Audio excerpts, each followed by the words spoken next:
നമസ്കാരം. BMC news live കൊച്ചിയിലേക്ക് സ്വാഗതം. വാർത്തകൾ വായിക്കുന്നത് അഞ്ജിത പീറ്റർ.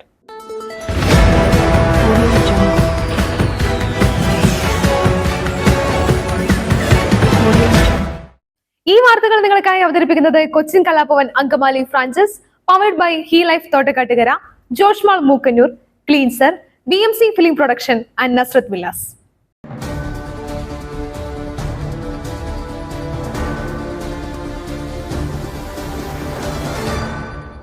NDAക്ക് ഒരു ഇന്ത്യൻ ബ്ലോക്ക്.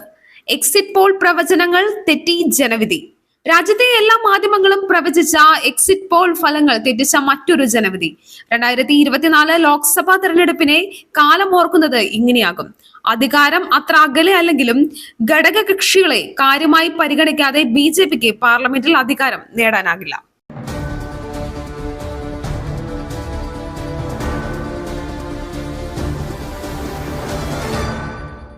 നായിഡുവിന്റെ തെലുങ്കുദേശം ജൂൺ 9 സത്യപ്രതിജ്ഞ അഭിനന്ദിച്ച് മോദി.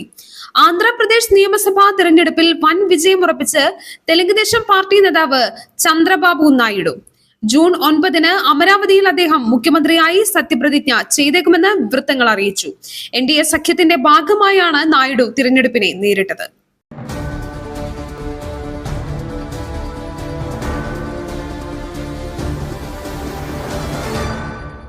എറണാകുളത്ത് ഹൈബീഡൻ ഷോ. ലീഡ് 1 ലക്ഷം പിന്നിട്ടു. ചരിത്ര ഭൂരിപക്ഷമെന്ന് ഹൈബീഡൻ. എറണാകുളം ലോക്സഭാ മണ്ഡലത്തിൽ UDF സ്ഥാനാർത്ഥി ഹൈബീഡന്റെ ഭൂരിപക്ഷം 1 ലക്ഷം കടന്നു. എറണാകുളത്തിന്റെ പാർലമെന്ററി ചരിത്രത്തിലെ വലിയ ഭൂരിപക്ഷമാണിതെന്ന് ഹൈബീഡൻ പറഞ്ഞു. എറണാകുളത്തെ ജനങ്ങൾ നൽകിയ പിന്തുണയ്ക്ക് നന്ദി രേഖപ്പെടുത്തി. ചെല്ലുന്ന ഇടങ്ങളിൽ ജനങ്ങൾ നൽകിയ സ്നേഹസ്വീകരണം വലുതാണ്.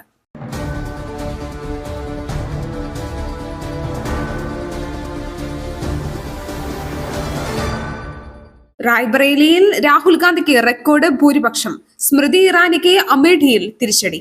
ലോക്സഭാ തെരഞ്ഞെടുപ്പിലെ വോട്ടെണ്ണൽ അവസാന ഘട്ടത്തിലേക്ക്. 81,000 വോട്ടിന് പിന്നിലുള്ള സ്മൃതി ഇറാനി പരാജയം ഉറപ്പിച്ചു കഴിഞ്ഞു. ഗാന്ധി കുടുംബത്തിന്റെ ചരിത്രത്തിൽ വൈകാരിക ഇടമുള്ള അമേഠി പിടിച്ചെടുത്തതിന്റെ ആഹ്ലാദ പ്രകടനത്തിലാണ് കോൺഗ്രസ് സ്ഥാനാർത്ഥി കിഷോർ ലാലാണ് ലീഡ് ചെയ്യുന്നത്.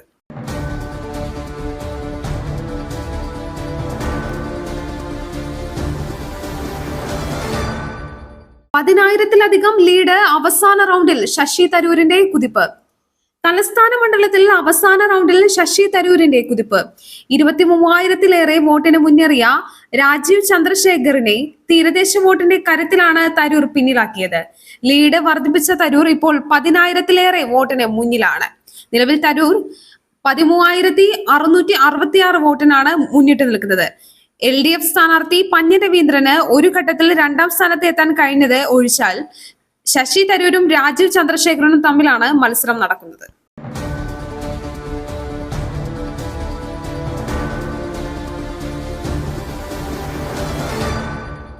നരേന്ദ്രമോദി രാഷ്ട്രീയ ദൈവം, തൃശൂരിലേത് പ്രജാദൈവങ്ങൾ. തൃശൂർ എടുത്ത് സുരേഷ് ഗോപി. തൃശൂരിലെ വിജയം സമ്മാനിച്ച ഈശ്വരന്മാർക്കും ലൂർദ് മാതാവിനും പ്രണാമം. വ്യക്തിപരമായ വലിയ ദ്രോഹങ്ങളാണ് എനിക്ക് നേരെ ഉയർത്തിവിട്ടത്. അതിനെതിരെ നീന്തുകയായിരുന്നു. പക്ഷേ തൃശൂരിലെ ജനങ്ങൾ സത്യം തിരിച്ചറിഞ്ഞു. തൃശൂരിലേത് പ്രജാദൈവങ്ങൾ. തൃശൂരിലെ ജനങ്ങൾ വക്രവഴിക്ക് തിരിച്ചുവിടാൻ ശ്രമിച്ചതിനെ ദൈവങ്ങൾ അവരുടെ മനസ്സ് ശുദ്ധിയാക്കി എന്നെ വിജയിപ്പിച്ചു. എന്റെ കുടുംബത്തിന് കിട്ടുന്ന വലിയ അനുഗ്രഹമാണ്. ഞാൻ തൃശൂരിലെ യഥാർത്ഥ മതേതര ദൈവങ്ങളെ വണങ്ങുകയാണ്. മറ്റു ജില്ലകളിലെ ജനങ്ങൾ എനിക്ക് വേണ്ടി തൃശൂരിൽ ഇറങ്ങി പ്രവർത്തിച്ചു. നരേന്ദ്രമോദി രാഷ്ട്രീയ ദൈവം. കേരളത്തിന്റെ MP ആയി പ്രവർത്തിക്കുമെന്നും കേരളത്തിന്റെ വികസനമാണ് ലക്ഷ്യമാക്കുന്നതെന്നും സുരേഷ് ഗോപി കൂട്ടിച്ചേർത്തു. മധുരം വിളമ്പിയാണ് സുരേഷ് ഗോപിയുടെ കുടുംബം വിജയം ആഘോഷിച്ചത്.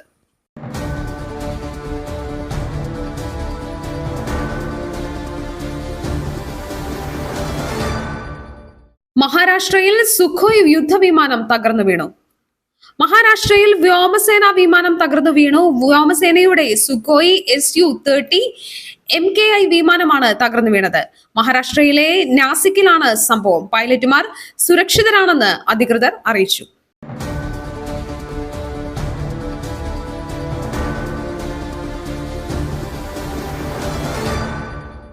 UDFന് മികച്ച നേട്ടം, BJPക്ക് ചരിത്രം, LDFന് കനത്ത തിരിച്ചടി.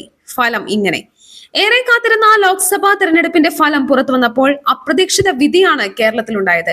ചരിത്രത്തിൽ ആദ്യമായി BJP കേരളത്തിൽ അക്കൗണ്ട് തുറന്നു. തിരുവനന്തപുരത്ത് ശശി തരൂരിന് കടുത്ത മത്സരമാണ് അവസാനം വരെ രാജീവ് ചന്ദ്രശേഖർ നൽകിയത്. UDF-ഉം BJP-യും മികച്ച മുന്നേറ്റം നടത്തിയപ്പോൾ തകർന്നടിഞ്ഞത് LDF ആണ്.